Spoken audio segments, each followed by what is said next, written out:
Okay, and this is Craig. We are now officially live streaming on YouTube. Great, thank you, Craig. You're very welcome. I will be here in the background if you need me.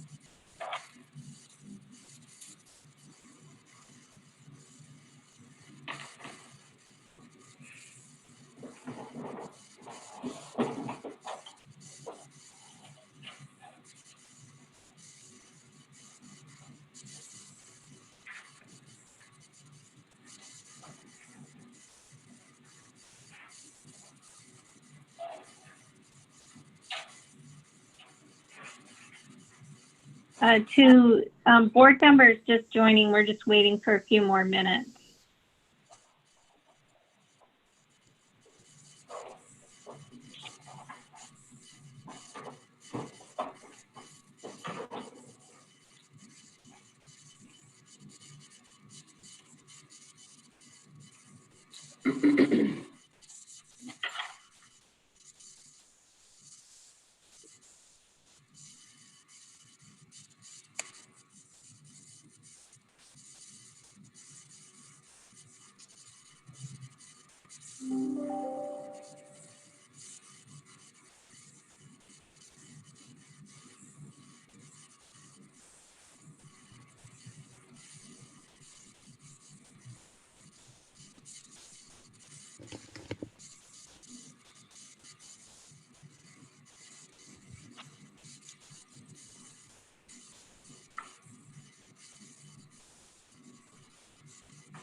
All right, good afternoon, everyone. Welcome to the Continuum of Care board meeting. It's now 1:31, and I see we have a good amount of people already called in, so let's call the meeting to order. My name is Tamara Wright, and I am with Community Solutions. I am the co-chair of the board along with Rob Ferraro, who will introduce himself in a minute. I will call each board member's name and ask that you introduce yourself and your organization, starting with my co-chair, Rob Ferraro. Good afternoon, Rob Ferraro, Tempe PD. Ryan Balch. Hi, good afternoon. It's Ryan, City of Chandler. Thank you. Eric Cole.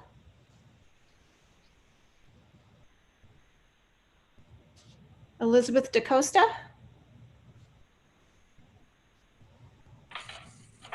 Marshall Franklin. Yes, good afternoon. Marshall Franklin, City of Phoenix. Thank you. Hi. Tad Gary. Good afternoon, everyone. This is Tad Gary. I'm with Mercy Care. And Samantha Jackson.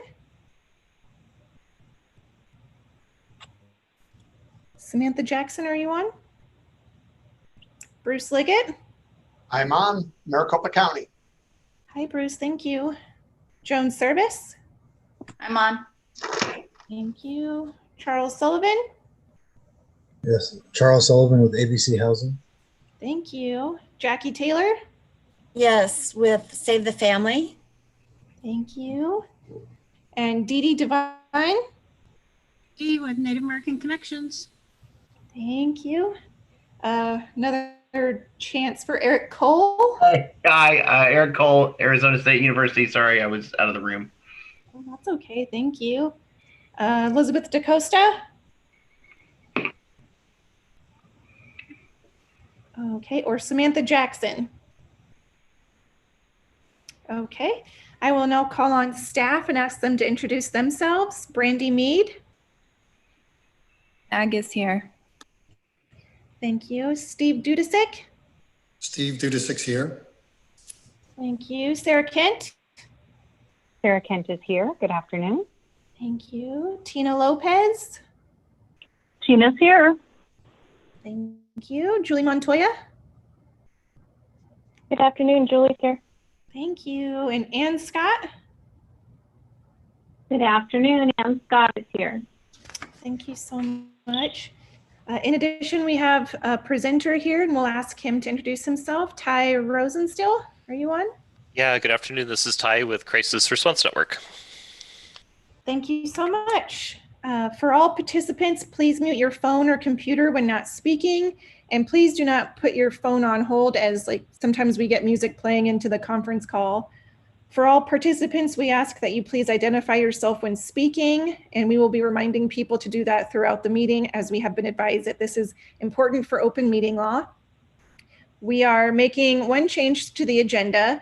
We will be moving the system performance measure presentation to agenda item number 4 to help inform the discussion of the NOFA timeline and scorecard. And one final housekeeping item, all votes will be roll call votes. Rob or I will call the roll call after a motion is made. On to item 2 with Rob. Item 2 is call to the audience. Please note that members of the public were given an opportunity to submit written comments relating to the meeting at azmag.gov/comment within 1 hour of the posted start time for the meeting. And Steve, are there any public comments or for the call to the audience? No public comments. Okay, just for item 5. Correct. Okay, so that concludes. Moving on to item 3. Thank you. This is Tamara. Next on the agenda is the consent agenda. We have 2 items on the consent agenda. One is the approval of the minutes from the May board meeting, and the other is approval of the notes from the board discussion group. Is there anyone on the board who would like to request that an item be removed from the consent agenda and considered as part of the regular agenda? Okay. Any comments from the board on the consent agenda? And as a reminder, please identify yourself before speaking.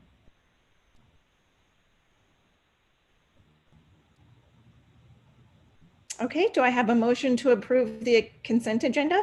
Again, please identify yourself. It's Eric Cole. I'll move that. Thank you, I'll Eric. second. This is Tad Gary. And a second from Tad Carey. We will proceed with a roll call. Rob Ferraro. Aye. Ryan Balch. Aye. Thank you. Eric Cole. Aye. Elizabeth DaCosta, did you join? Aye. Can you hear me? Perfect, yes. Marshall Franklin. Aye. Thank you. Tad Gary. Aye. Samantha Jackson, did you join? Bruce Liggett. Aye. Thank you. Joan Service.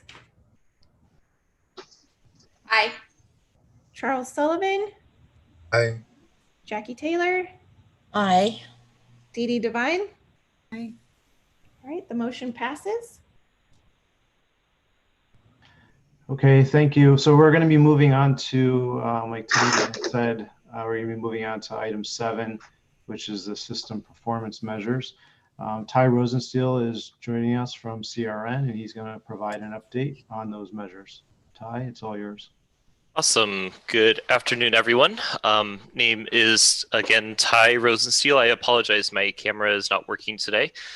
We're going to go through a quick presentation on the system performance measures as submitted to HUD for this past year.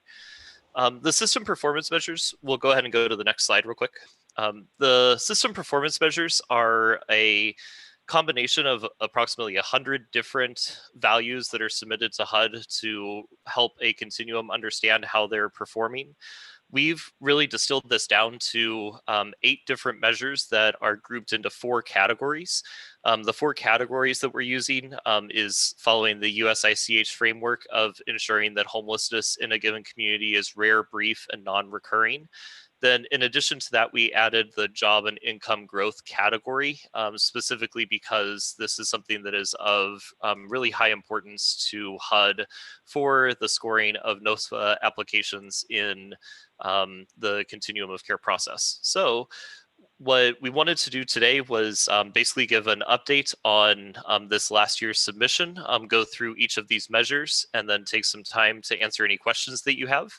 The reason that we are doing this now, we are doing this every quarter. So approximately 3 months ago, I gave a very similar presentation with numbers that were through projected through 2018, and today's submission is our actual 2019 numbers. I think the only other framework item that I would give right now is that we are continuing to look at this on a quarterly basis, and that the numbers are being updated to be able to be available to see how the numbers are trending kind of throughout the time period. This slide shows the importance. Yep, go ahead. The next slide is perfect. This slide shows sort of the importance that HUD places on system performance within the Continuum of Care annual NOFA process.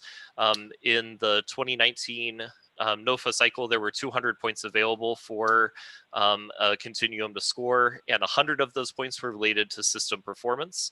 One important note of this, though, is that it's not just the numerical value. Yes, the numerical value will drive a continuum score, but it's also the strategy associated with the system performance. So for all of these measures, there's going to be like a scoring component that is saying, your continuum reduced the length of stay for shelter, therefore you get this number of points. Great. But then it also asks, please tell us your strategies and the data ownership and the methods that you're going to have to reduce shelter length of stay. And that is given a different number of points. So it's not just the numbers themselves that is important, but it also is implementing a cohesive strategy around all of these items of performance. Okay. So with that, we'll go ahead and jump into the items that are relevant for system performance. The first one is the number of people that are entering your homeless system that are experiencing homelessness for the first time. This is a number that we're looking at the raw number of people. This isn't a proportional number or a percentage number. This is just pure raw number of people that are experiencing homelessness for the first time, meaning that they have not been seen by your system of care in the past 2 years. So for this number, you're looking to see the number go down. We were seeing that from 2016 through 2018. We did not see that from 2018 to 2019. Generally, this is an indicator that HUD doesn't put a lot of emphasis on. Generally, strategies from the continuum of care from like the emergency response system typically won't drive this number. This normally has to do with more of the preventative measures, general economic trends, etc. We'll go to the next slide. This is looking at length of time in shelter on an average nightly stay. So this basically looks at all persons that are in shelter, and it says add up all of the nights that they stayed in any shelter throughout the year and then take the average of that. So this isn't saying on average people are staying at one shelter for 97 days. It's saying that if they stayed at shelter 1 plus shelter 2 plus shelter 3, add those together and then take the average of all of those lengths of stay.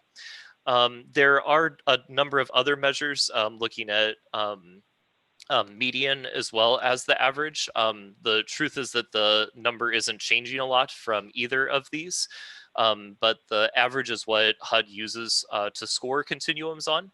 And with kind of the previous presentations I've given around long-term stayers being such an important role in like ensuring the adequate utilization and availability of shelter beds, average is actually a really good measure for us to be looking at, because if you take out a few people, if you take out a good chunk of those long-term stayers that are using a disproportionate number of bed nights, we'll see that average start to shift a lot. As of now, we have not seen substantial shifts in our average length of stay in shelter. This one also combines shelter for emergency shelter and transitional housing. So that's why the stay is typically a little bit longer than we would normally say for those that are staying in emergency shelter by themselves. We'll go to the next slide. Next slide is probably one of the higher points of our system performance measures. This looks at the percentage of people that are exiting from shelter to permanent housing destinations. So if a person is leaving shelter and they report back to their case manager or to the shelter staff that they're exiting to a positive or a permanent destination, this will be recorded as a permanent housing exit. I will say that some of our larger providers, namely UMOM and CAS, have done a really great job at recording positive exits in a substantial way over the past couple of years. And so part of me thinks that this might be a data quality artifact, that we've gotten better at recording data. Now that kind of those really big shelters have ramped up their percentages in a really significant way, I predict that we won't continue to see these huge increases, but I would love to be proved wrong there and to continue to see this number go up, especially with the additional resources around rapid rehousing. This very well may be a true artifact of increasing percentages. But again, the idea here is exits from shelter, you want to see this number increasing, and we are seeing that number increase, whether that's data quality artifact or is actually happening. We are seeing that number go up. Just have a few more slides for you. We're going to go to the next one, which is housing retention. This is not looking at your exits from permanent housing. This is talking about the people that are actually in subsidized units. So this is folks that are in rapid rehousing programs or permanent supportive housing programs where we are paying their rent. What is the percentage that stay in that unit for over a year? Or if they are in the unit for less than a year, exit to a permanent destination. So this housing retention measure historically has stayed pretty high, mid to high 90s. This is actually on pace with others throughout the nation, so that this isn't something that we're doing exceptionally well in, others are not. This one we are pretty much on pace with the rest of the communities for this particular measure. And because we're paying these folks rent, we would expect for this number to stay really high. The next slide, we're shifting from the measure of rare and brief to now non-recurring. So this measure is basically looking at the returns to homelessness.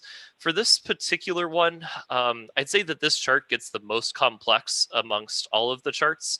Included in the packet for today for the Continuum of Care Board, if you were to go to page number, it's PDF page number 28. It basically outlines the returns per program type. So for this particular measure, we're looking at the 1 year returns rate for all homelessness. And in that chart on page 28, it will actually break it out per program type. So you can see what was the return to homelessness rate at a 6-month period, a 1-year period, and a 2-year period, broken out for street outreach, emergency shelter, transitional housing, and permanent housing. That kind of chart is just really hard to display. And this green chart, this green stacked bar chart, is actually what HUD is scoring us on. So this green stacked bar chart is the 1-year return to homelessness for all populations combined, and that's an average return rate of 20%. Certainly we would want to be seeing this go down, but at the same time, like, we're talking about I think the raw total number is 5,000 people. So to see a 1% change, that probably isn't as substantial as you would, probably isn't as significant as you would expect it to be if there was actually like a real change happening here. So I would consider this one really to be not a lot of change happening between 2017 till present. Let's go ahead and go to the next slide. These last two slides that we have are around job and earned income growth and non-employment income. So this particular chart is looking exclusively at those persons that are in continuum of care funded permanent housing projects. So this is not all permanent housing projects. This isn't all rapid rehouses. It's only those that are in continuum of care funded projects. We see a really substantial and steep increase in job and earned income growth for the past couple of years. This is mainly attributable to the increased funding and utilization of rapid rehousing within our continuum. And if we go to the next slide, we see the same thing, looking at non-employment income. Generally, the easing of restrictions of zero income requirements, or sorry, the requirements of income at entry plus rapid rehousing, we're seeing this real increase in persons that are obtaining either job and earned income or non-employment income. So these are probably the, this blue area is probably one of the shining stars of system performance, in addition to the exits to permanent housing. And everything else looks pretty gosh darn about the same, that there's really not a lot of movement. So I guess the place that I would leave before yielding to questions is just that this type of data is really important to be considered when looking at any policy decisions that we have, particularly the NOFA scoring process, ensuring that these types of measures show up in the scorecard and get rated appropriately. And I definitely would applaud MAG at their attempts at taking system performance measures and incorporating those into the scorecard. You'll see all of these measures find their way, especially those that are applicable to permanent housing, will find their way into the scorecard. So with that, I'll yield for questions. Thank you, Ty. This is Rob. Open this up to the board for any comments, discussion regarding the information presented.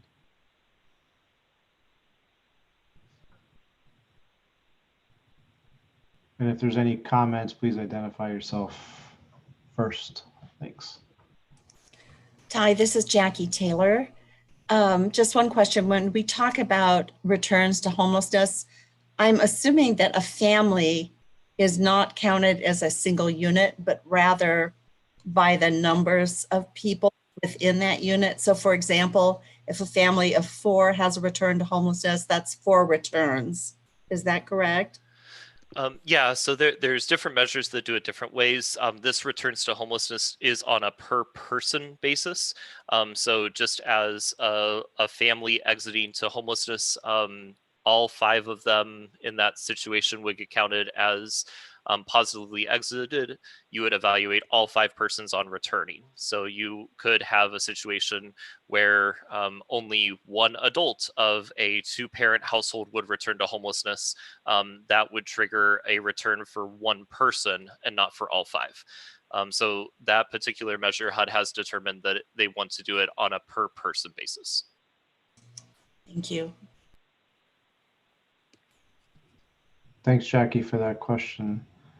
Any other board members, comments or questions?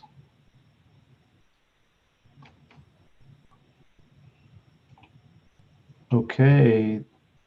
Thank you, Ty. So this is not on the agenda for action, so we're going to now move back to, as I scroll, item number 4. So this is the NOFA timeline and scorecard. We're going to be asking Julie Montoya from MAG to present the documents in preparation for this year's NOFA. Julie, it's all yours.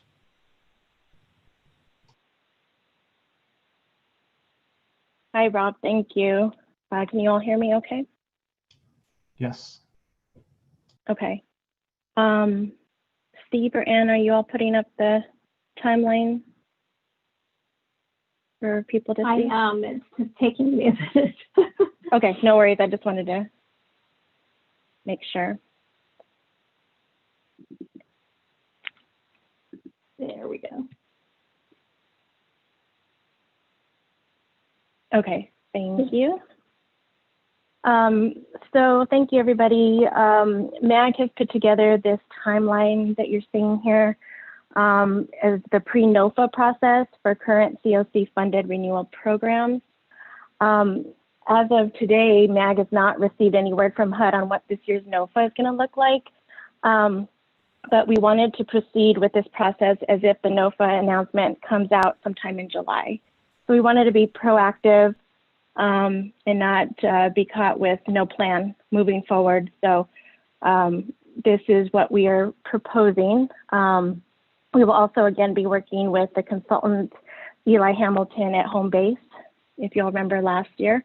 So as you can see here, the process will actually start today, where renewal projects will be receiving an email saying that we are starting the process. So those that are on the call today, be expecting that if you're a renewal program.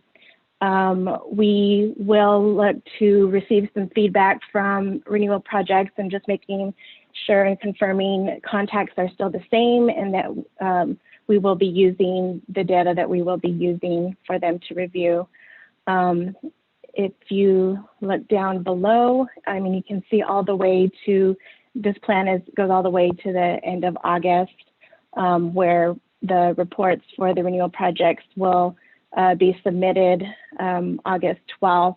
And again, just to keep in mind that this is all if the NOFA competition or the NOFA announcement comes out in July. So all of this is subject to change, but this is based on the timeline of last year and how we would proceed if that did occur.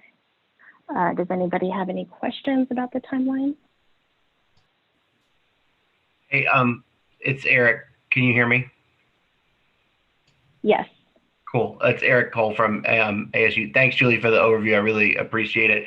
Can you, I don't remember, I think last year was my first full year, but will you remind us, or somebody remind us quickly, like the kind of review process after this point, and then also what kind of monitoring steps take place, kind of concurrent to this from the MAG staff? So you're talking about after this pre-NOFA process? Yeah. Okay, so we do have a rank and review subcommittee that gets together and reviews applications. And so that there is a process that occurs. It's not MAG staff that is making the decisions. It's the rank and review subcommittee that scores the applications and looks at discretionary points as needed. They also interview the applicants. That does include any new applicants at that point as well. So right now we're just looking at renewal. And so, yeah, so that all recommendations for approval and scoring comes from that rank and review subcommittee. As far as monitoring is concerned, I've only been here a year as well. So, Anne, if you want to speak to prior years, the goal is to do some monitoring with the programs that are COC funded, either through their what do you call it, rules and regulations. It could be self-reported information that MAG is requesting. Now, this past year, I did start that monitoring process, and because of the COVID, that was not completed. Moving forward, we would like to have more of a ongoing monitoring system. We're also working with ESG funders to kind of streamline that process. But that's all kind of, as to be determined, and hopefully as we get kind of back to normal, that'll be something regularly every year that'll occur. Thanks, Julie. That's great. I didn't mean to put you on the spot. It certainly is a strange year, and we have to keep that in mind. Yeah, no problem. Thank you. Any other and just questions? to add to that, Eric, this is Anne. So we did do a pretty extensive desk monitoring this year. So Julie sent out some very detailed questions. They were sent back. We presented to the board last year a monitoring protocol. The NOFA scoring is step 1 in the protocol. Then the desk monitoring is step 2. And then in the spring, we start the in-person monitoring. And this year, that's where we suspended the in-person monitoring of the project. So we completed 1 and 2 of the monitoring protocol. Thanks for that reminder. I remember the protocol. I just it wasn't front of mind. So I appreciate that context. Yeah, thank you for making that clear, Anne. Appreciate it. This is DeeDee. I have a question. On the desk audits, did COC funded providers receive copies of the desk audits? DeeDee, no. That was part of the not continuing that process. All of the audits that I did actually were not completed. So I was still in the process of completing those audits at that time. Okay, thank you.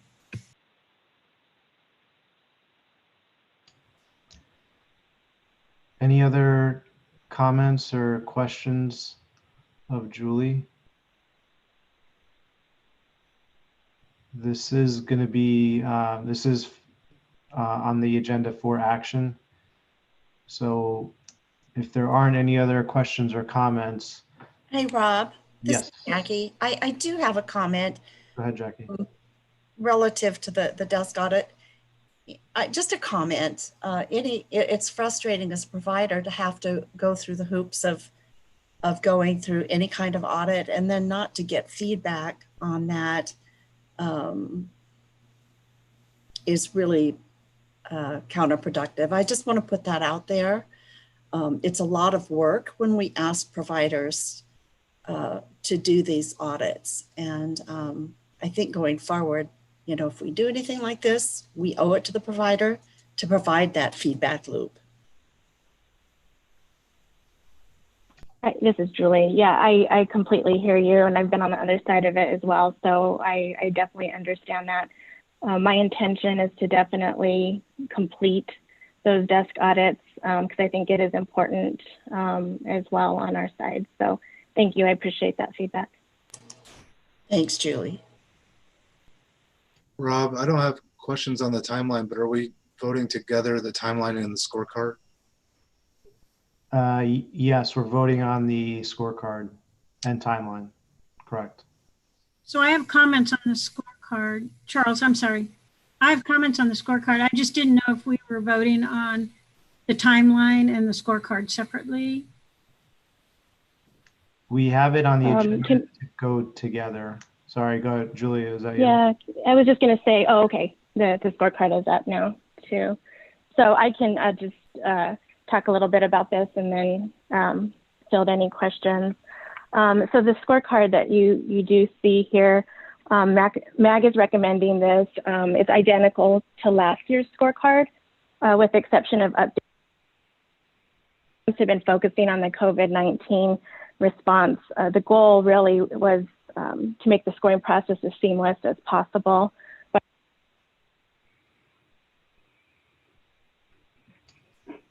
Julie, can you hear me?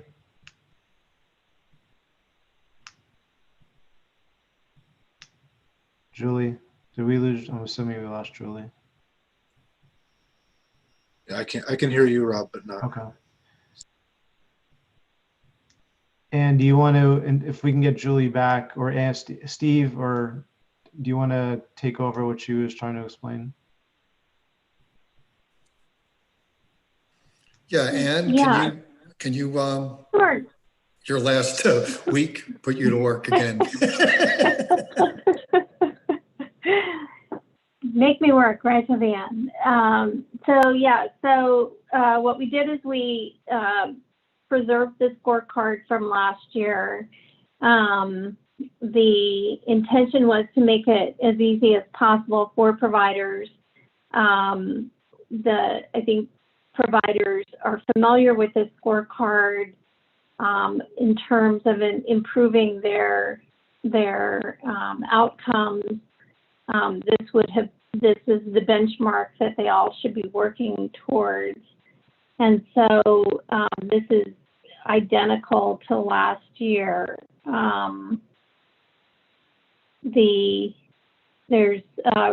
We're sticking with the harder to serve populations. There's objectives in here on housing stability, on returns to homelessness, participation in coordinated entry, and participation in the continuum of care, and the income and job growth objectives. So we're happy to answer any questions that people have. Thanks, Ann. DeeDee, did you want to comment for Charles first? Or... I do. And okay. Go ahead, DeeDee. Can you hear me? Yes. Okay.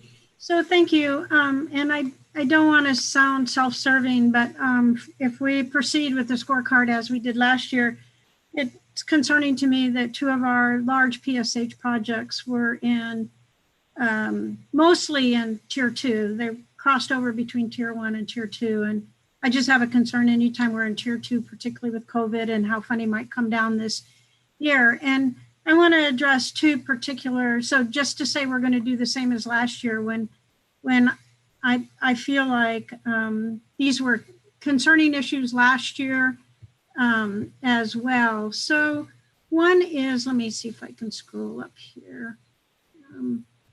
I have the scorecard here. So one is the income question, income income during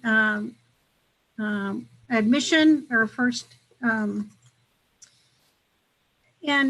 income at entry, I'm sorry, for PSH. So some of our PSH projects have been around a very long time. We have some that are 20 years old, and a large part of that period of time, income was not, income at entry, generally Social Security was not considered a negative, but a positive.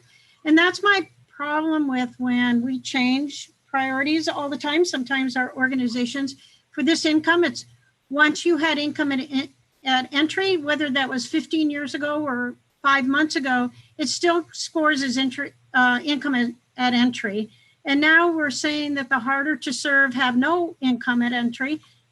For one thing, I don't necessarily believe that. I think some very hard to serve might have income at entry, might be disability benefits.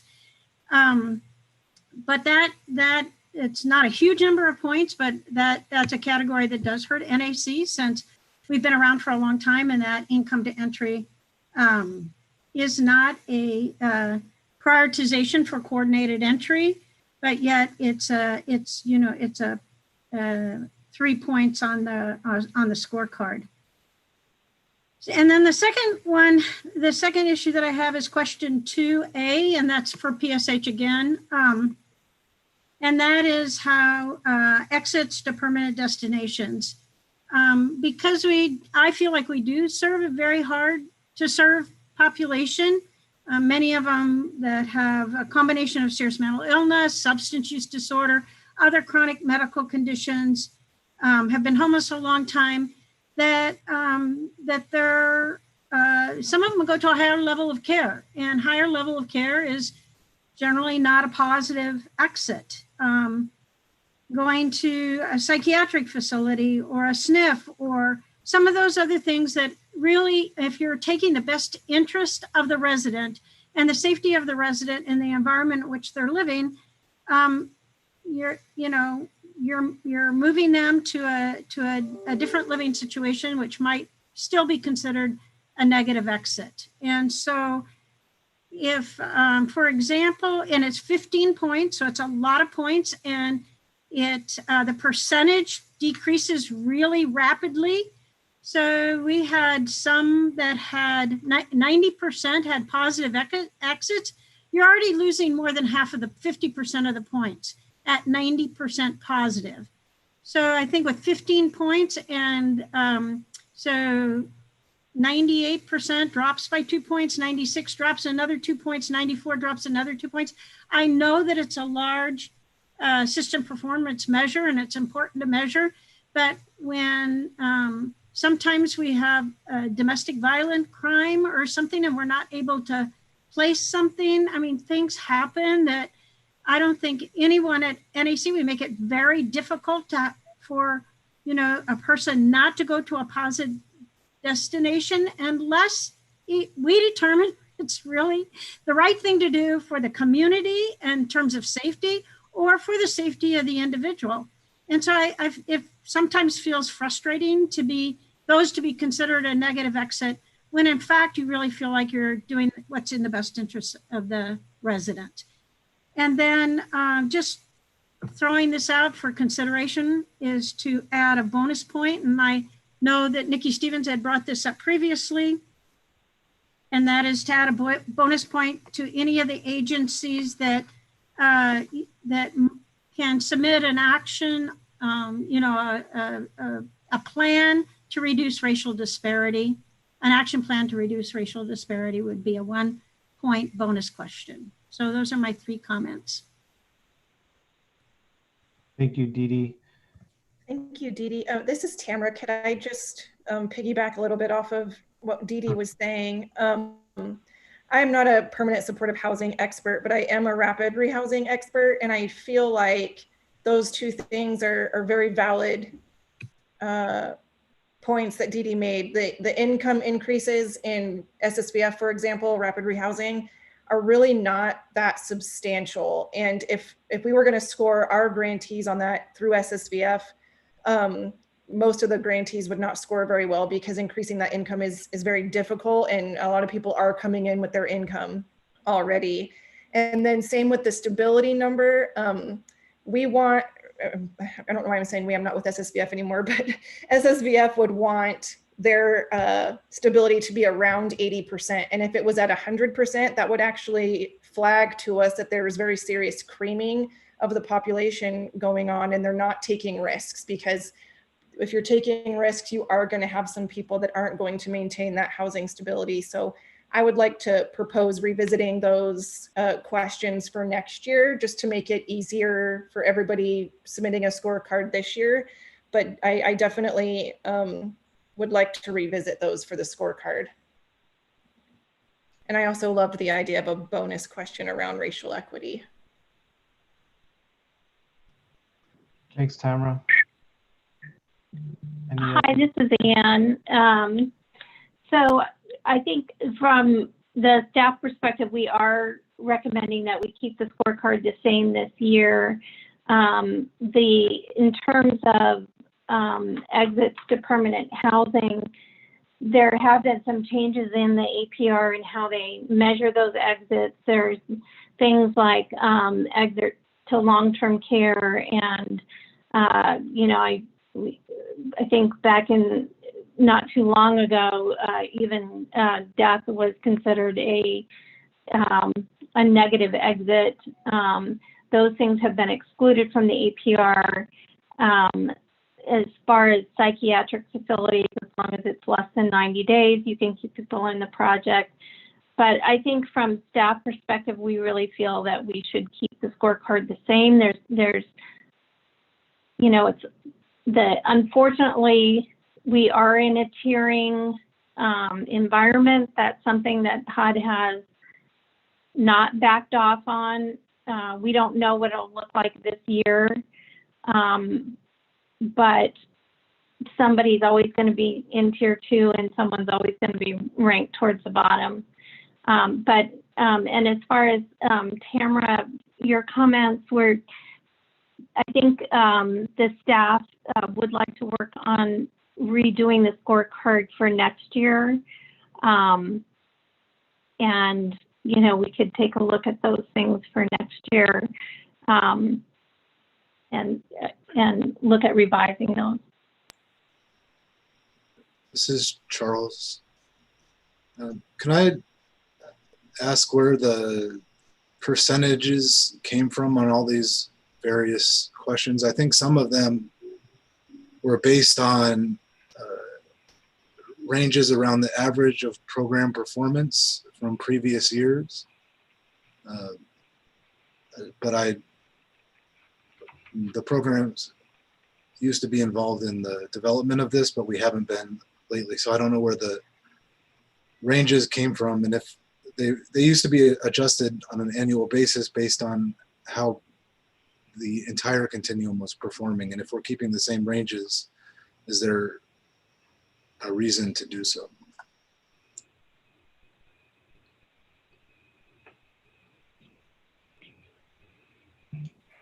So on that, the system performance, we had been able to run a APR on the entire continuum with just the rapid rehousing projects and the PSH projects, and that's where we got the range. It's my understanding that we're not able to do that anymore, so that's why we have not adjusted, but we're working with HMIS to see if we can, I mean, I think that's a valid point. We just haven't been able to run an APR on the entire system again.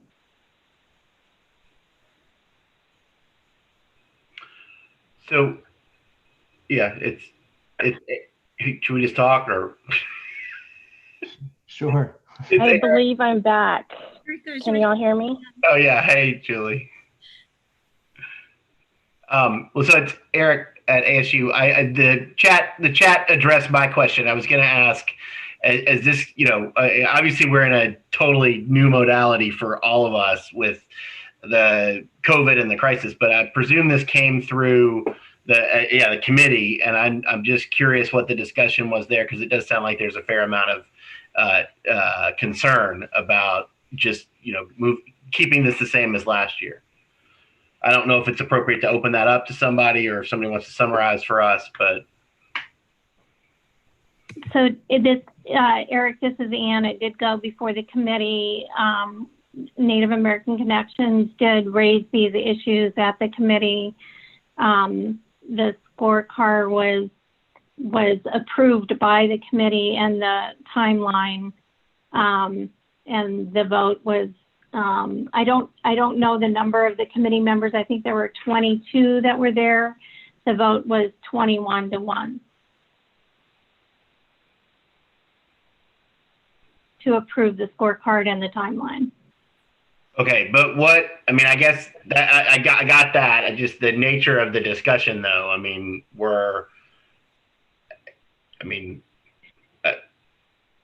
just curious. Yeah, the same issues were raised. I think there's a couple of things in terms of having income at entry. We do have projects that do pretty extensive background checks, which we are trying to discourage projects from being set up that way. We think that continuing to focus on, and particularly in PSH for people who don't have income on entry, is continuing to focus on the harder to serve. So if somebody doesn't, if someone is able to pass all of the background checks that some of the providers institute on their programs, then it's more likely that they're also going to have income. So, it's another way of just trying to continue to double down on housing first as a best practice, on serving the hardest to serve, and continuing to ask providers to lift barriers to housing in their projects. On the housing stability, I guess we hear that the objection on the housing stability, if providers take a risk on people, then your housing stability rate might not be 100% or 90% if you're really serving the harder to serve. But from our standpoint, our projects, most of our projects are meeting these performance standards and getting these points. So,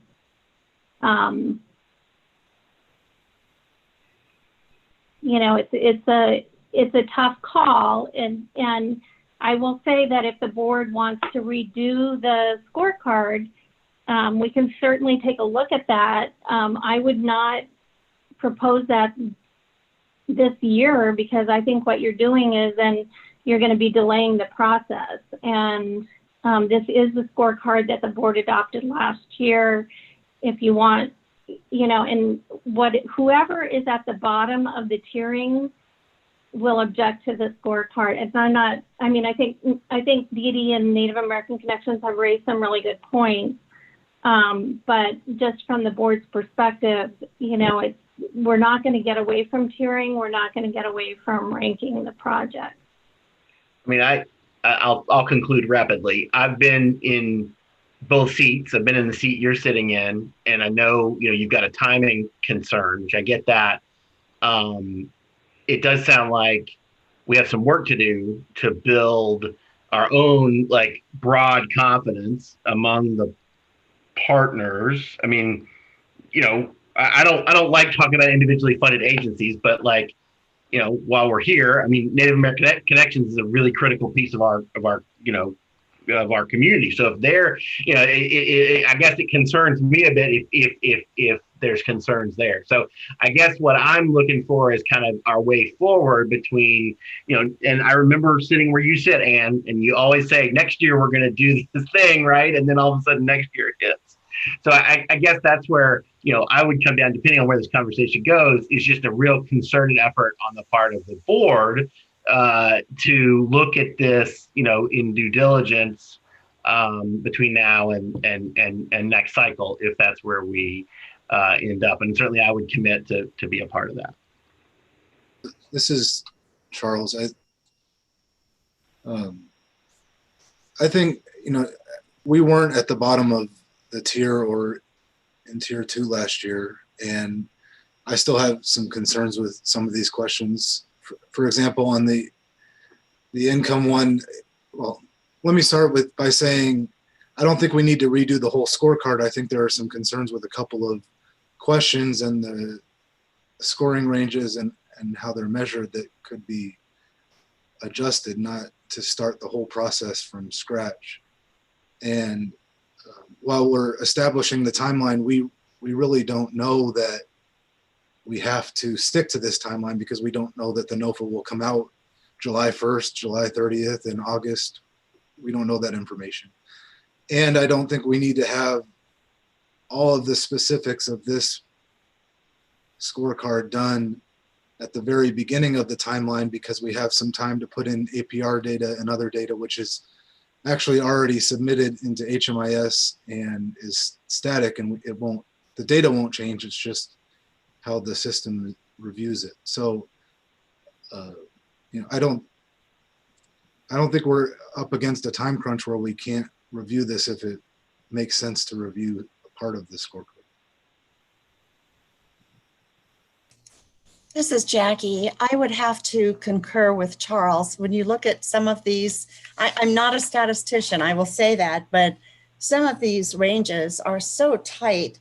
And for instance, 2A, you know, you could be meeting 90% and you're at less than half of the points. It doesn't make sense to me.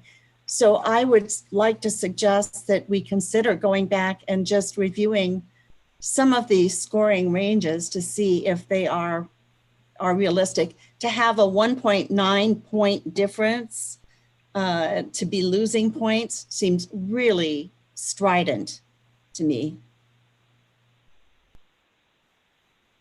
This is Ryan. I agree with a number of the concerns, and also very much appreciate MAP staff and the committee's recommendation and work that you've done on this so far. I know this is a major undertaking every year, and there's no easy answers, and no score sheet can be perfect for everyone. But I also have some concerns about some of the indicators, especially around transition and the time it takes to transition. So some pieces DeeDee was mentioning are at the beginning, but some pieces are also at the end that concern me. And I would just say that if we do make a decision that we can do a quick review and maybe tweak some things, I think it might be an important year to do it because of where we're headed and the market changing so much. I think that's going to mean a real difference in the way our providers are going to be able to continue providing moving forward. And I think that HUD's going to be behind the curve in terms of their timeline and making recommendations to us. So I really think it's on us to do our best to make changes ourselves right now while we await what HUD says, that probably won't make it in time for us to make changes for this year. And I personally would be willing to sort of drop everything and meet with whoever's willing to meet on the board or even committee members and do this work very quickly and very intensely if there's a couple other people that would be willing to make that time. So this is Rob. So a couple things. So this is someone from the outside looking in. I share all the same concerns. I want our providers to be taking risk, and they should be rewarded for that risk. And so thinking outside of the box, potentially offering multipliers, things, instead of extra points, offering a multiplying system where if you're taking risk on a certain population. So that's one thing. The other is I'm concerned about, let me put it this way. I agree with the concerns that are being put out there, but I'm just looking at this from a logistical standpoint. So if we're to make changes potentially outside of this meeting to the scorecard, that will obviously have a ramification on the tiering system that is going to be put back out. This did come out of committee, approved. There was a dissenting vote, but it was overwhelmingly approved. And so if we ask the committee to put forward something and it's put forward to the board, and that was there, now maybe there wasn't certain guidance that we can provide that could have been provided. However, if we've asked the committee to do something and it comes back to the board, it's going to take some serious groundwork to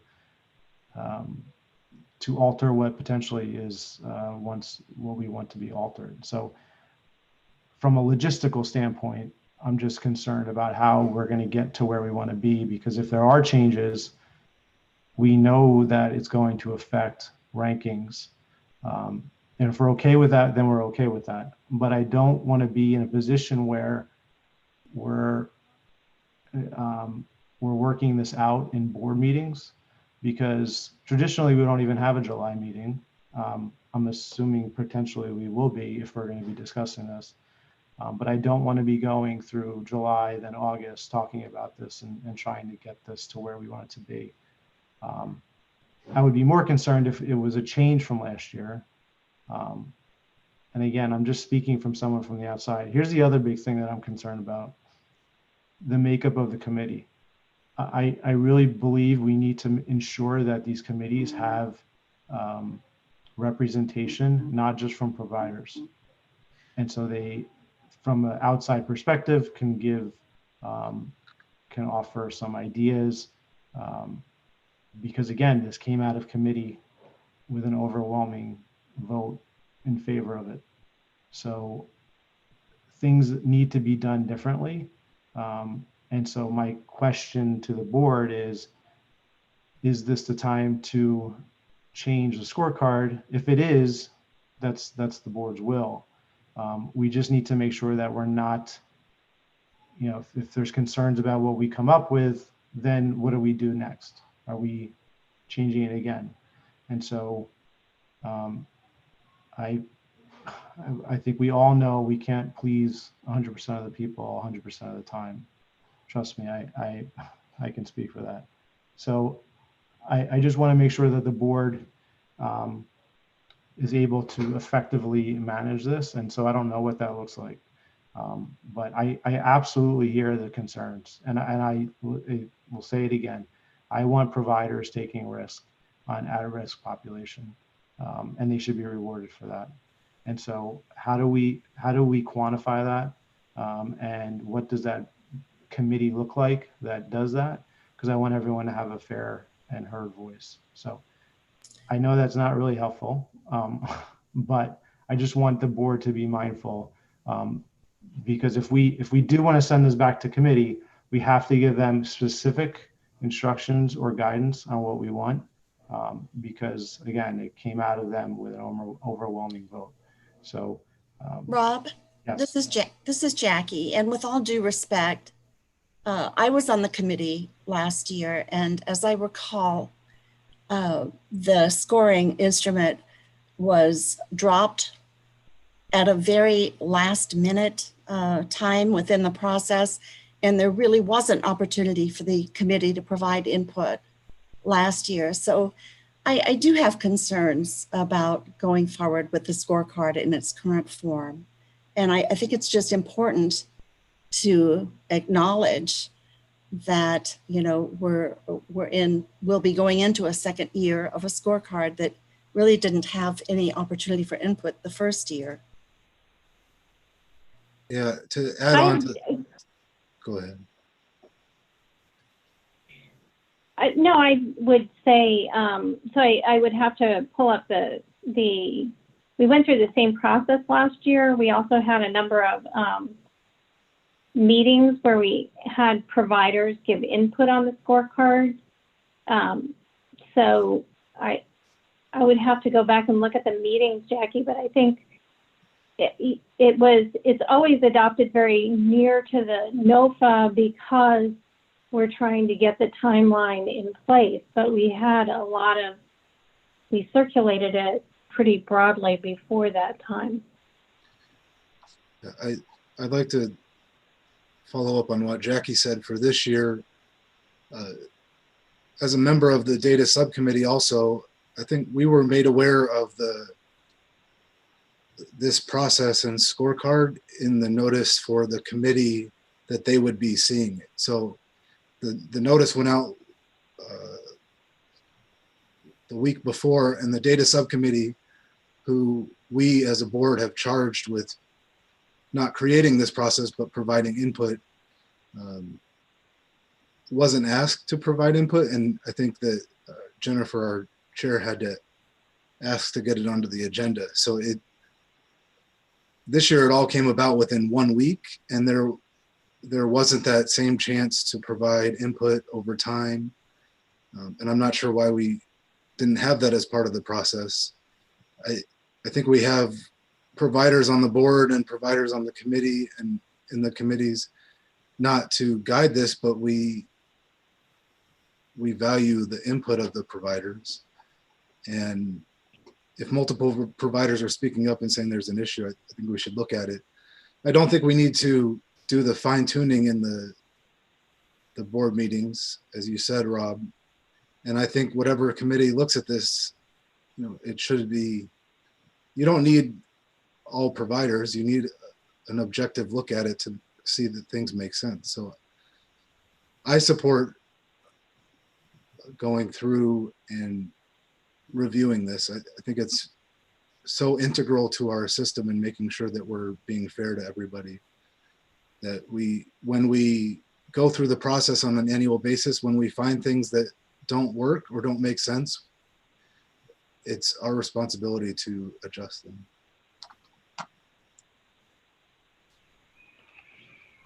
Rob, this is DeeDee. I'm going to be really brief. I just want to say on B1, zero income at entry, I don't really think many people believe that zero income at entry relates to hardest to serve. And that's what they're trying to get at, is hardest to serve. So let's have a better marker for that than zero income at entry. And then just, I think we're just asking that 2A, even if you know, it's difficult when people are going to higher level of care at exit, at least to look just at the percentage that 90% of positive exits, you're already losing more than half the points. And 15 points is a large category and can really skew your application. So I think we're just looking at a question that was been of concern for several years, that zero income at entry does not really measure hardest to serve, and that and then 2A, just looking at the percentage, maybe 90% is you know, not 7 points, but 90% looking at the percentages and just redoing the percentages in 2A. Rob, this is Julie with MAG. Can you all hear me? Yes. Okay. So I am hearing what you're all saying. If you all feel like it is, you know, valuable for us to pull together a meeting to go over this, I'm happy to schedule that. I do want to say that, our intent is always to do what's best for the continuum as a whole. And, we do want to make sure that we're in line with the HUD guidelines. But, I am happy to schedule a meeting if that's what the majority feels like we should do.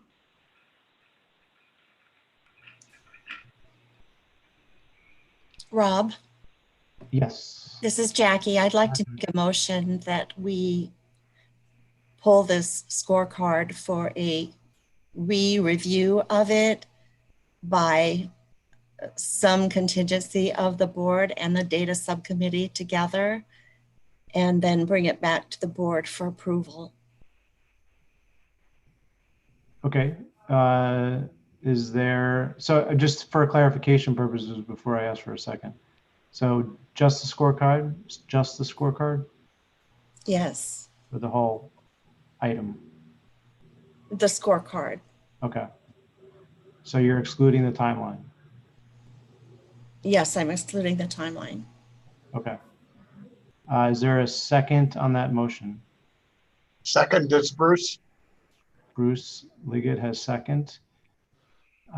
So we're going to go through I'm looking for my roster here. We're going to have a roll call vote on that motion. And I'm going to restate it from memory. So correct me if I'm wrong, Jackie. But it was a motion to recall the scorecard item, send it with some involvement from the board, and we can get to that afterwards of who that volunteers for that, as well as the data subcommittee, and return this to the board for approval. Is that correct, Jackie? Yes, thanks, Rob. Can I ask, this is Joan. I have a clarifying question. Yes. So you said that members of the board plus the data committee, would you be sending it back to the COC committee? My question. That would be my recommendation, but I'm open to what the group feels as a whole would be best. No, that's fine, Jackie. I just wanted to, because that's, I think what's missing for the board too, is like, we know that there was, overwhelming support, but we also know that there was some discussion about it, and it would be helpful to be informed on what that discussion was. Yeah, I completely, it's Eric, sorry, from ASU. I agree with Joan. I would like the flavor of that conversation. I guess I don't necessarily, from a parliamentary perspective, does it have to go back and be reapproved by that committee? I don't think, maybe not, but maybe if our, working group or whatever could make sure that we have the involvement of the folks in that discussion, then it could come back to us, is the way I see it at least. Yeah, so this is Rob. I want to take this vote, but Anne, I just want to clarify as Eric said, from a parliamentary standpoint, if we send this to a working group that the board determines who that is, and it could be components of certain committees as well as board members, would that then have to go to the COC committee and then back to the board, or can the board now move this forward and just send it back to the board? It does not have to go through the COC committee. Okay, so then Jackie, can I just clarify with you, for your motion to send this back to a working committee to be determined by the board? Yes. Who that is? Okay. Yes, Rob. Okay. Rob, this is Ryan. Another clarifying question before we move forward.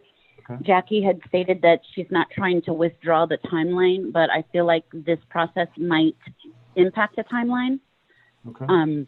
Can we potentially just add to the motion that we would revisit the timeline if needed? So I'm afraid we might adopt a timeline that won't work after we vote this. Okay. Jackie, do you want to amend your motion to include the timeline, or do you want I would so amend. Okay. So essentially, we're going to be referring the entire item 4 to a working group that we will determine after this. This is Julie. Can I just make a comment? Yes. Just on the timeline, I understand, that it may have to be amended, but, the goal is to try to pull this process together as soon as possible, because we don't know what the NOFA competition will look like this year. I want to make sure that it doesn't get pushed back too far. Looking at the timeline, I think this specific section with the scores is not part of the preliminary scores made available to applicants until July 22nd. So based on when we can meet again, I'm sure the DSC will have time in between then.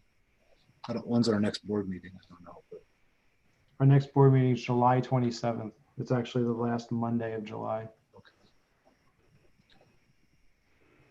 So, but most of the other items probably don't need to be, like submitting all the documents doesn't need to be adjusted, just when the applicants get their scores based on the scorecard. So this is Anne. I just want to point out that the timeline, so submitting all the documents doesn't actually help the timeline at all. So the Presto tool that we have contracted with Homebase has to be programmed based on the scorecard. And so we have to get the scorecard approved as quickly as possible so that Eli can reprogram the Presto tool, and submitting all these documents doesn't help the timeline because he has to input all that information into the Presto tool. So it isn't as easy as this does delay your timeline by at least a month, because we can't, it's not as easy as us just compiling all the documents, waiting for the scorecard, and then churning out the scorecard immediately. There's a long process in that. So I just want to make sure that the board understands that.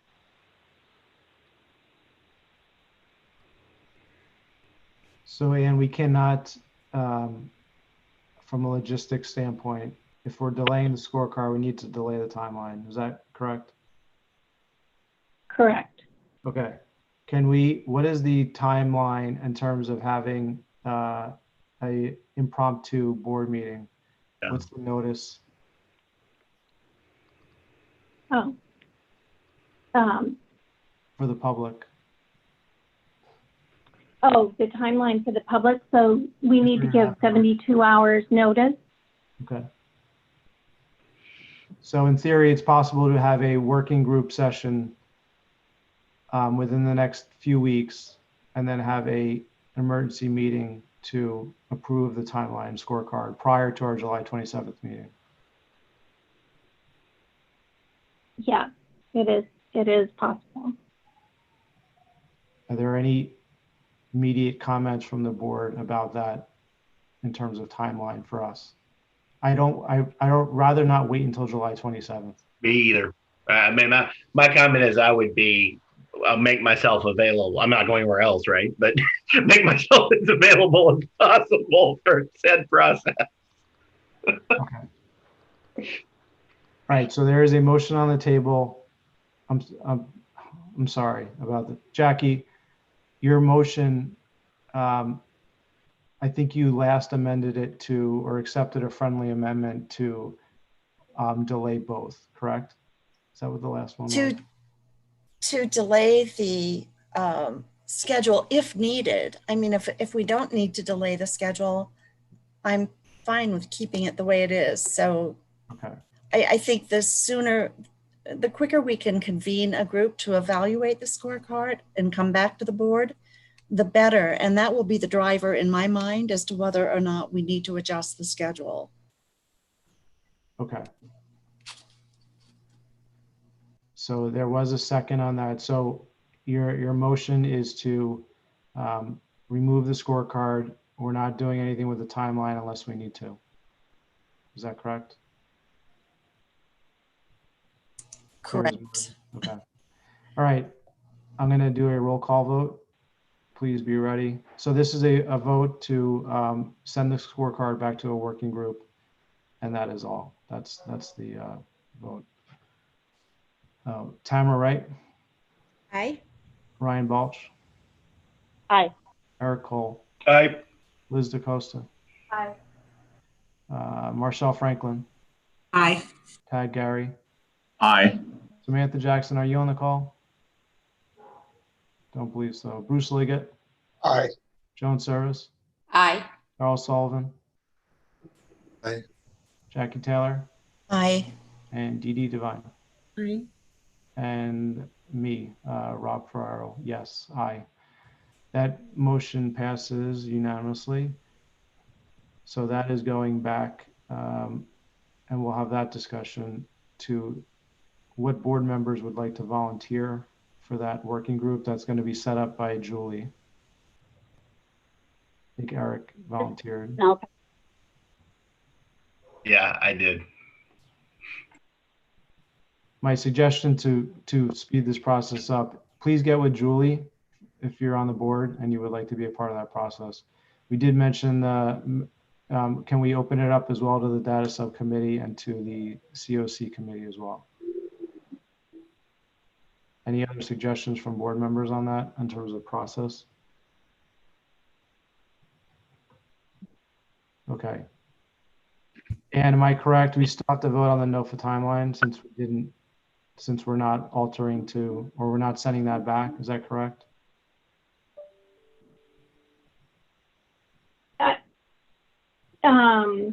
You can adopt the NOFA timeline, but the NOFA timeline is to send out the scorecard today and with an email to providers asking them to submit their documentation.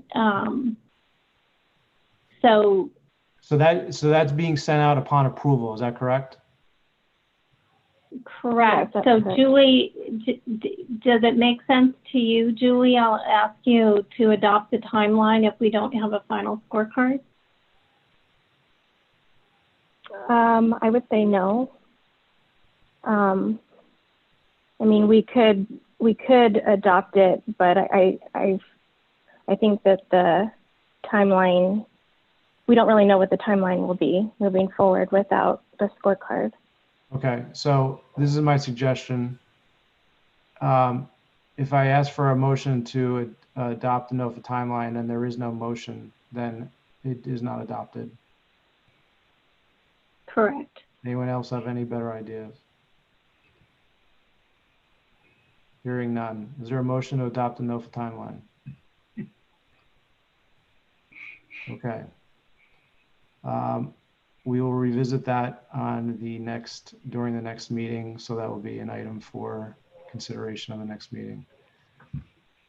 I appreciate the debate and the points offered in item 4. And so thanks very much for all that. Julie, can you please work on this to get this meeting sooner rather than later? So my hope is that we can have an emergency meeting weeks prior to the July 27th meeting so we can get this out to our providers. So thank you. Moving on to item 5. Thank you, Rob. Next, we will hear from Ann Scott Magstaff, who will provide an update on inventory changes due to COVID-19. All right, thank you. So we sent out a revised inventory report this morning. I think that this is really a good example of why it's important for the board to continue to review data on an ongoing basis, because it does help you to understand your data and understand how things are set up in the system. So I'll go through this report and I'll let you know where the revisions were. So in the inventory report, the first thing is the emergency shelter. So when we did the point in time count, the end of January, we had 1,700 people in emergency shelter beds. When we did a point in time count and these are just the HMIS reporting beds. So just so people know that this is a little bit different than the housing inventory count, because that is a very long process where we actually go out and survey all providers that do not input their data into HMIS. But if we look at HMIS reporting beds in the end of January, emergency shelter, we had 1,700. The 1st of April, which was, a couple weeks after we all went into COVID planning mode, we dropped to 1,497. Some of that was due to social distancing requirements and shelters trying to adapt to the new coronavirus world. On May 1st, that number went up to 1,635. That included some additional hotel rooms and the high-risk shelters that came on board in the South Scottsdale facility. And then on June 1st, we're up to 1,721 with some additional shelter hotel rooms and shelter spaces. So the difference in what we sent out in the board packet and this report, in what we sent in the board packet, HMIS had originally classified the 223 safe outdoor spaces in the emergency shelter category. We had some discussions about this last week with the HMIS team and the Human Services Campus, who oversees those safe outdoor spaces, and we have reclassified those into a street outreach program. There are not services provided for folks. There are, porta potties and hand washing stations, and but there are not housing case management provided to those folks, so they have been reclassified. So in transitional housing, we had almost 1,000 beds during the point in time count. On April 1st, that dropped to 946. May 1st, it's dropped to 900. June 1st, it's dropped to 854. I think what we're seeing is we've seen some organizations who have done some social distancing, but probably the biggest reduction is that we're seeing a much reduced referral rate from the VA into our GPD programs. Safe Haven, which is a particular GPD intervention, has stayed pretty steady throughout these 4 data points. Rapid rehousing, the point in time count, we had 1,308 beds. Not too much change on April 1st. On May 1st, we had a slight reduction, and then June 1st, we have that continued reduction. Some of that is due to existing programs who have reduced intake in anticipation of having to serve people longer. A lot of people have lost their jobs. And so I think there's been a corresponding adjustment there. There were a couple of contracts that actually ended right around May 1st. And so there's typically at the end of a rapid rehousing contract, some of our agencies will reduce intakes as they're running out of money. But the good news is that there are some future additions. It just takes a little while to ramp up rapid rehousing programs, but there's quite a bit in terms of future resources going into rapid rehousing. And so we have set up this chart where the board can continue to watch this month by month throughout the pandemic and the response with the CARES Act funding and the state funding.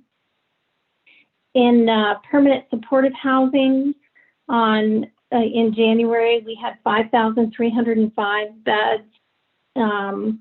April 1st, that dropped to 5,207. May 1st, we're down to 5,165. And then June 1st, we're up a little bit from that. There will be some additions in PSH. The City of Phoenix has adopted a plan where they are adding some PSH vouchers for specific populations. But there is some concern about the transition to a virtual PSH process and whether that's slowing the system down and fewer people are able to attain housing because it may be more difficult to attend housing briefings or view units or complete the paperwork needed by the public housing authorities. Our other permanent housing, this is essentially permanent supportive housing, but without the requirement for a disability. It stayed fairly steady. So 318 in January, and now we're down to 308 June 1st. So this is the overall number.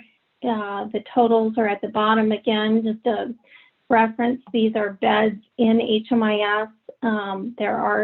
There is some additional inventory that's not reported through HMIS, but we really feel it's important for the board to keep an eye on these numbers and make sure that overall we're continuing to utilize our existing resources while benefiting from the additional resources that are coming on board through state and federal funding. So with that, I'm happy to take any questions. Hi, Anne, this is Tamara. I just wanted to give more context to what I put in the chat about the transitional housing in GPD.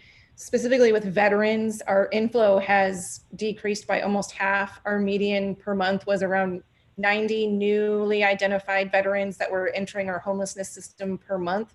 Last month, it was only around between 40 and 45.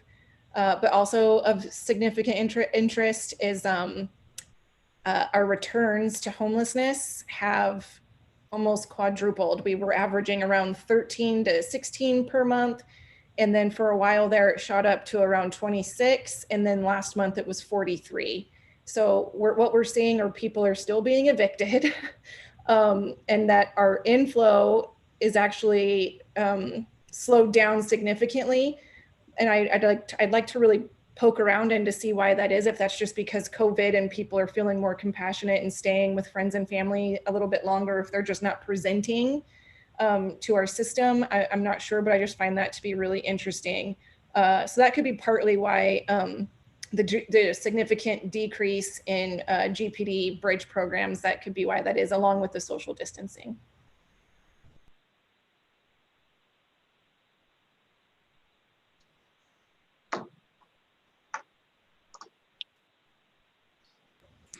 Any other questions or comments?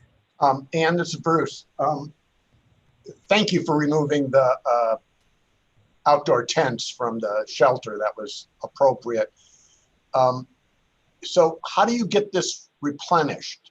Is this people just notify you, or are you surveying? We're running, so Ty and his team are running point in time counts for the first of every month. And so it doesn't necessarily tell you the available beds, but it tells you the people that are in each of these interventions on the first of those months. Okay. So we just added another hotel in the county and another 136 rooms. So you'd see that in the July 1st summary then. If there are people actually in those rooms on July 1st, yes.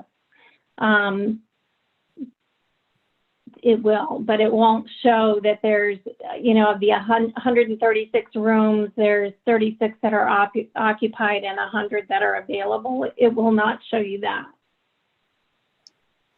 Okay. So this is an occupancy inventory.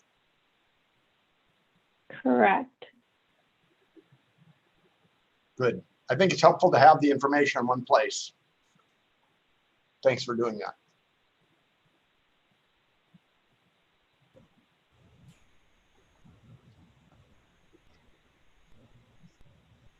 Yes, thank you so much, Anne. And we did have a public comment on this as well. And I will read it to y'all. It says the Human Services Campus requested a change via CRN to the safe outdoor space, 235 spaces.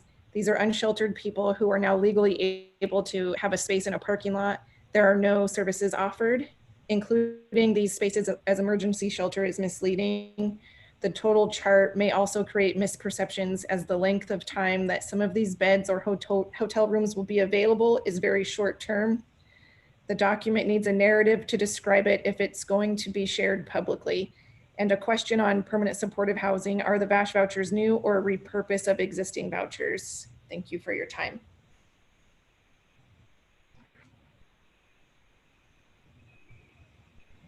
Thank you, Tamara. And so we did address the safe outdoor spaces in this report. As far as sharing it publicly, anything that's in a public meeting is already shared publicly, but if the board, it is a COVID-19 report, so it is important for people to know that these are temporary additions.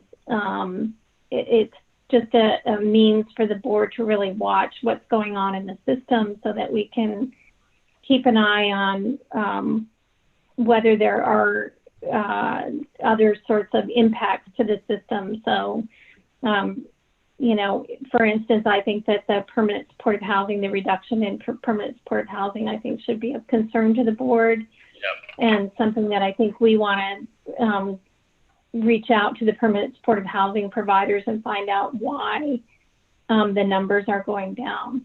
As far as the VASH vouchers, I don't know if Marshall, I don't know the answer to that. Those were from the city of Phoenix.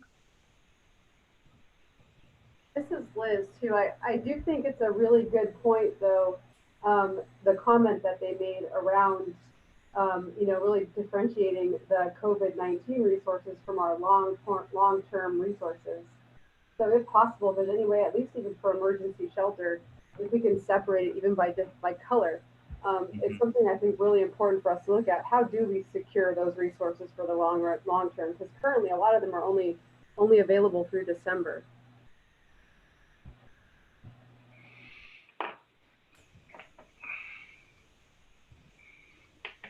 Hi, Liz, this is Anne, and we can do that. This is based on a very detailed provider and project-specific report that Ty and his team are running out of HMIS, and we can work on separating out those the CARES Act funding from everything else. Thank you.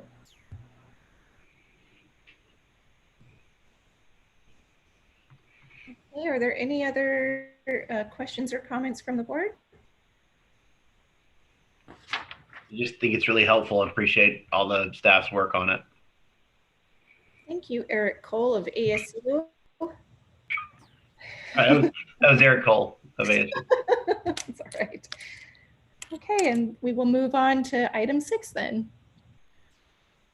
Item 6. So first off, I appreciate everyone's time. We're going to be over, obviously. We have 3 items left. They're all scheduled for 10 minutes each, so apologize for being over. Item 6 is going to be information discussion on racial equity, beginning with a report on the work group. Julie Montoya and Tamara Wright are going to update the board. Hi, Rob. This is Julie Montoya. Thank you very much. So just an update. Our consultants have kind of started on the next steps of our scope of work. They have begun interviews with stakeholders in our community. We had, with our racial equity work group, initially had made a list of some stakeholders in our community that we felt were important to this conversation. And with that information and the CLC board, we pulled, I would say, about 30 to 35 names in our community. We narrowed it down to a list of 10 that our consultants are interviewing for information based on their perspective on homelessness in our community. And then the next step will be to put together 3 groups of focus groups with the additional stakeholders that we all came together with. We also are in the process of pulling together focus groups for people with lived experience. And I know the Human Services Campus and the Coordinated Entry, the Family Housing Hub, have been contacted to partner with them to provide some persons that might be interested in this process. And, all of this was supposed to, initially was supposed to be in person. That was the original plan, but, we kind of waited to see if that would be a possibility. And we all decided that, we wanted to go ahead and start this process and not wait any longer. So all of this is going to be done virtually with the hopes that maybe, later on this year that there will be some in-person focus groups. So we'll see how that happens. The focus groups with people with lived experience, we're looking at doing 3 groups, one to focus on youth, one on family, and one on single adults.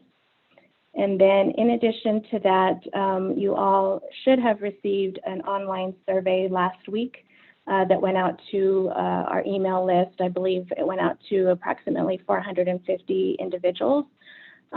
We did ask that that be completed by June 26th, which I believe is next Friday. So I'm asking people to fill that out within the next couple of weeks, and I'll be sending out some reminders about that.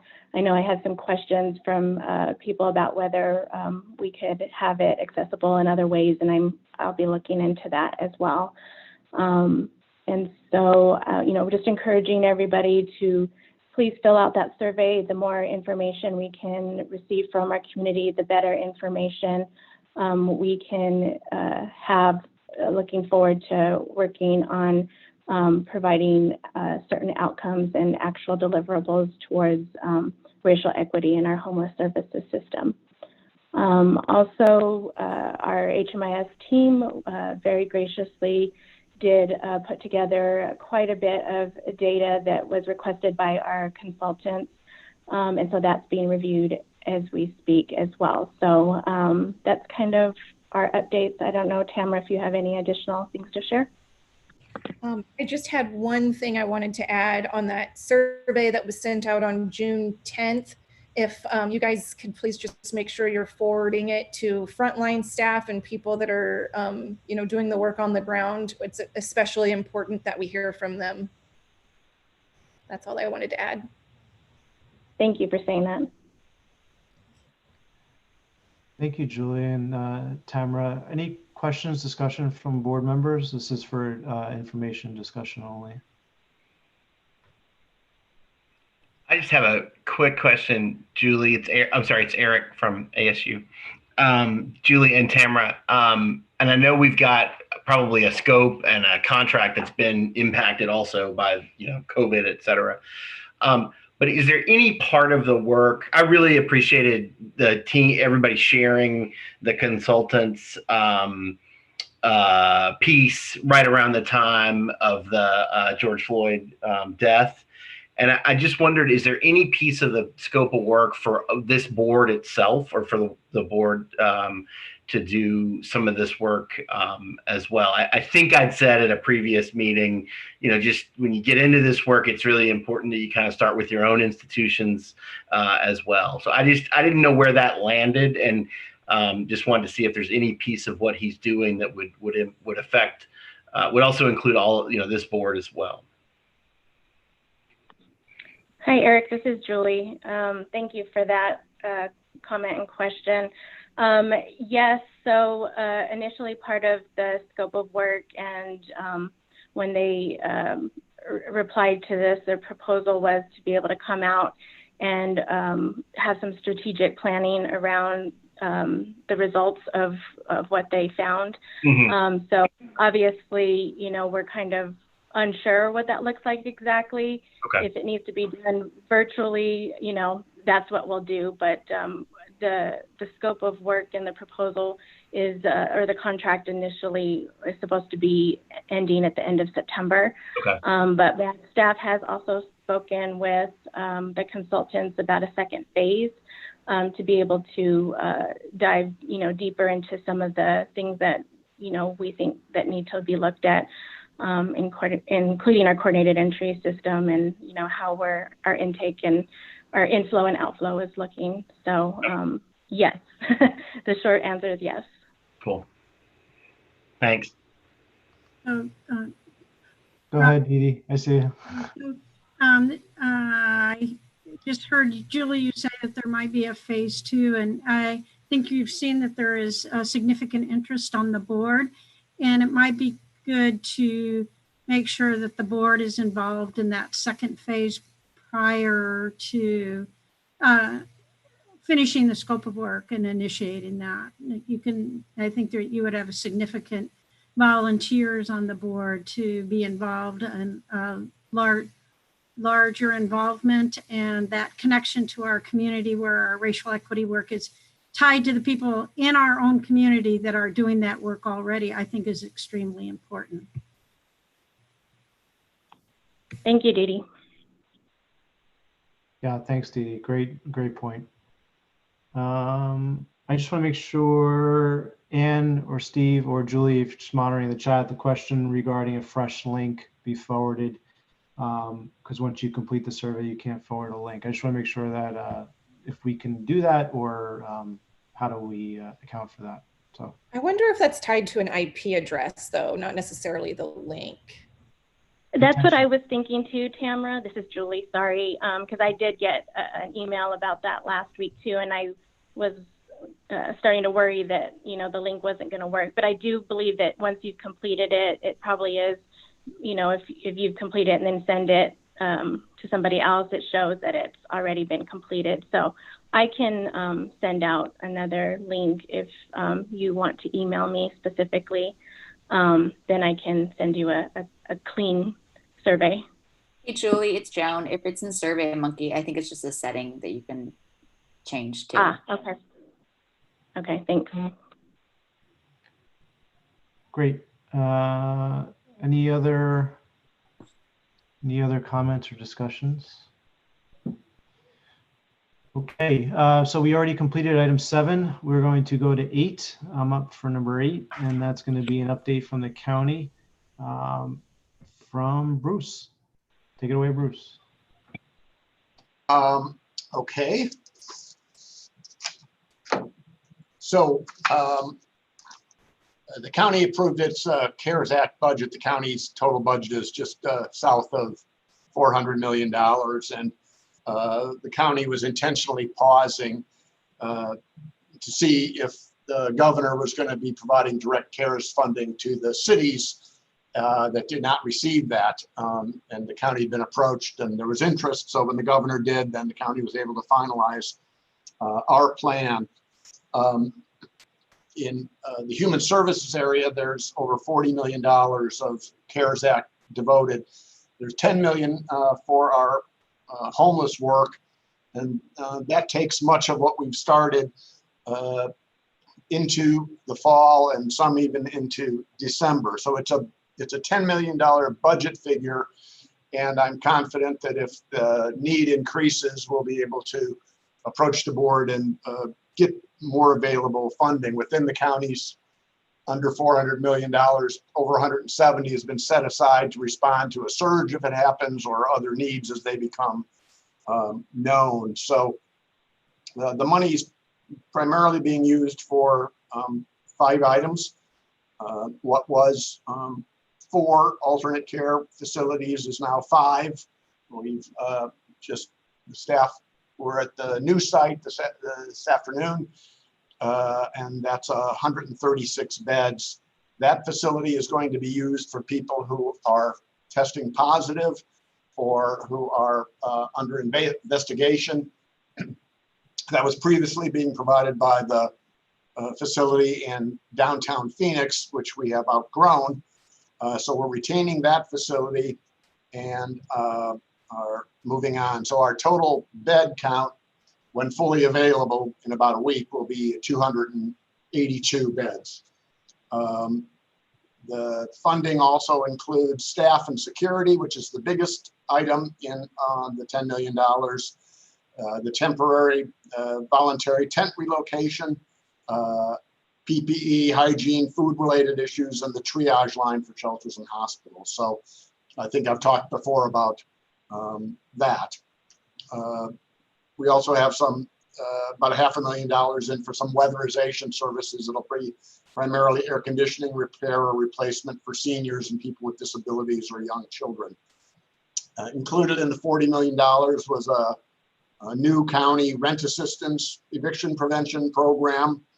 And we are looking to design a simplified approach to that so that we can minimize the amount of administrative costs and we can expedite payments.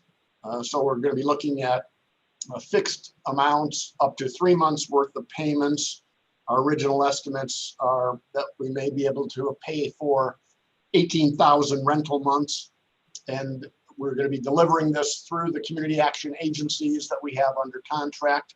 There are 12 areas of the county, and this is not available in Phoenix or Mesa, who received their direct CARES Act funding, but all the other communities in the counties who've done that. So our goal, since this was just approved a week ago, is to have the program up in early July.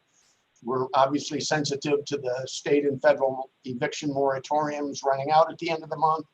And unless Congress acts, the unemployment insurance rate will dip down back to the state amount of unemployment insurance. So we expect July and August to be really busy months in this.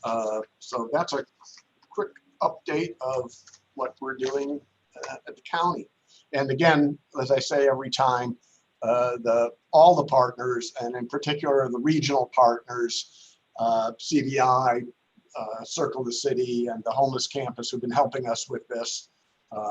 It's been an amazing amount of work by people on the ground. And my staff, Rachel Milby and Scott Hall, are doing amazing things. So that's our update. If there's any questions. Thank you, Bruce. Any questions, comments?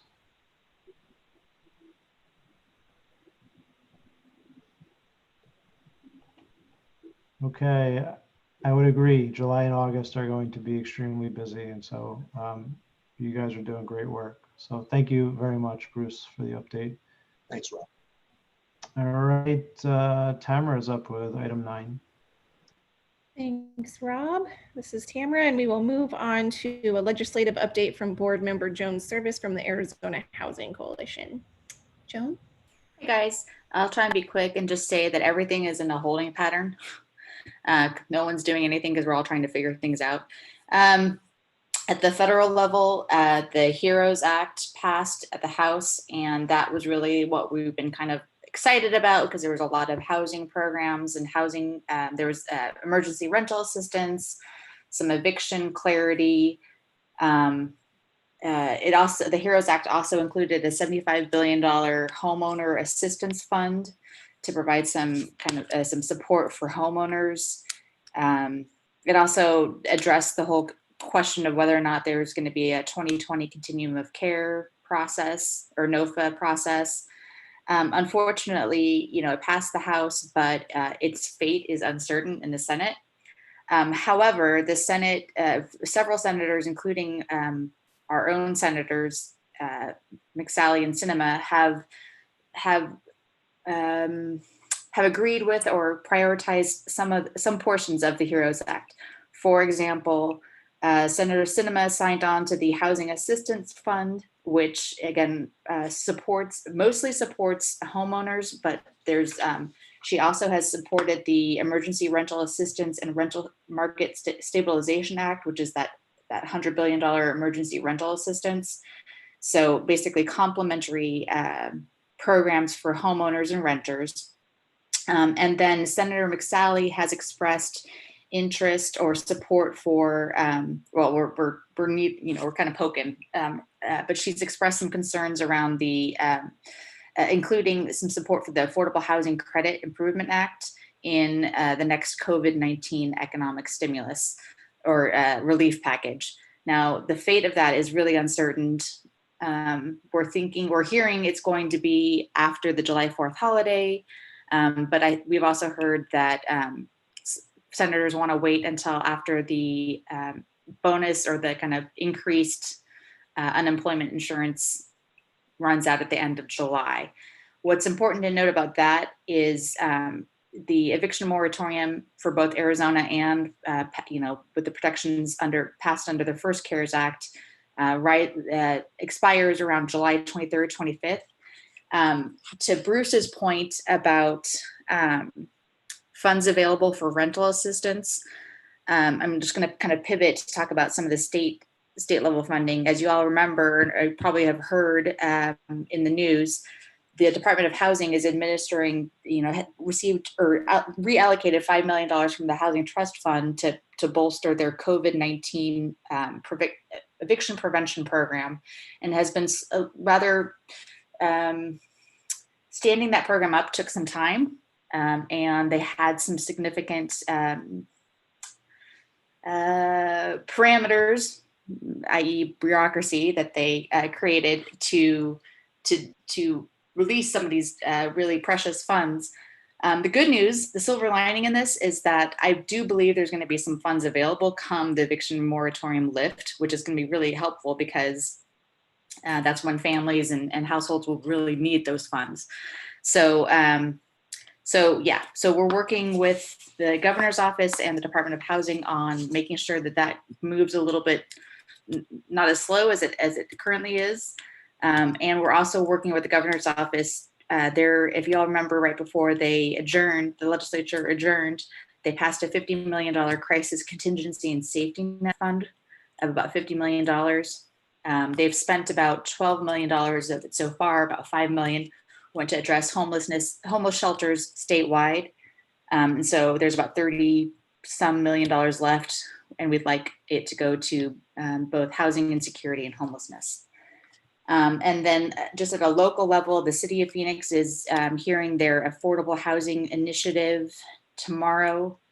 And that's something that there's several different policies that they're looking to adopt, stuff like some zoning ordinances, especially around accessory dwelling. They're having some concerns around density. What else? They're looking at doing what am I trying to say? They're looking at doing a scorecard for affordable housing development. So ultimately, all of these initiatives, I think, are really going to really move the city forward in creating more affordable housing units. So if you have the capacity, we are encouraging folks to sign in to support that process. And then also tomorrow, I'm going to put this in the chat. The Housing Coalition and Zillow and Vitalist are sponsoring a morning scoop. It's run by the Capital Times, which is kind of more of a legislative magazine periodical RAG, I don't know, whatever you want to say it. Ultimately, they are doing a What's Next for Housing in Arizona. It's going to feature the Carol Ditmore, the director of the State Housing Department, some folks from Zillow, Representative Winiger, who sponsored our state low-income housing tax credit proposal, which we were hoping to get included in a special session if they take up any activities. And that's the other thing, is that there's a little bit of a stall there. I think the state is waiting to see what the feds are going to do. So like I said, we're all in kind of a holding pattern right now. So happy to answer any questions.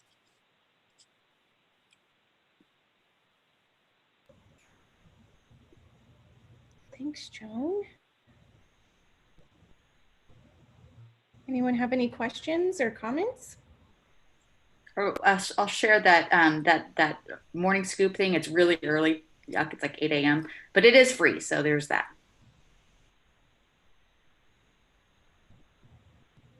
All right. Thank you so much, Joan. We will move on to item 10. Item 10 is request for future agenda items. Any board members have any action or discussion for the July agenda? And I'm assuming on the agenda, well, I'm not going to assume anything. So I'll put it out there. Any requests for future agenda items?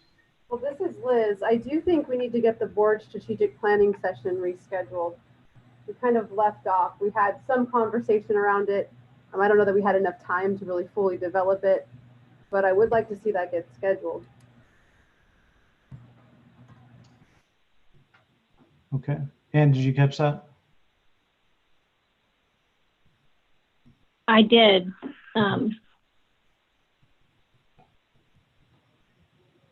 Any other future agenda items? All right, hearing none. Tamara with item 11. Thanks, Rob. Item 11 is comments from the board. Is there anyone on the board that has any announcements or events they would like to highlight?